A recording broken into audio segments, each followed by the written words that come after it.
Hi friends. ఇప్పుడు నేను చూపించబోయే ఈ చేప వచ్చేసి ఏంటంటే, మనకి అరుదైన చేపలో ఒకటైన మనకి కచిడి చేప అయితే వేలంపాటికైతే వచ్చింది. దీని స్టార్టింగ్ ప్రైస్ వచ్చేసి 5,00,000 పైబడి అయితే ఎట్టారనమాట.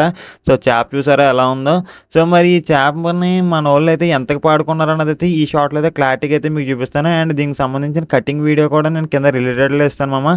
సో, దీనికి సంబంధించిన కటింగ్ ఎవరైనా చూడాలనుకుంటే చూడండి. అండ్ దీనికి అసలు తీయనివ్వలేదనమాట వీడియో కూడా. ఎందుకంటే అంత ఎక్కువ మంది అయితే పాడుకున్నారు దీన్ని. ఇప్పుడైతే చూడండి.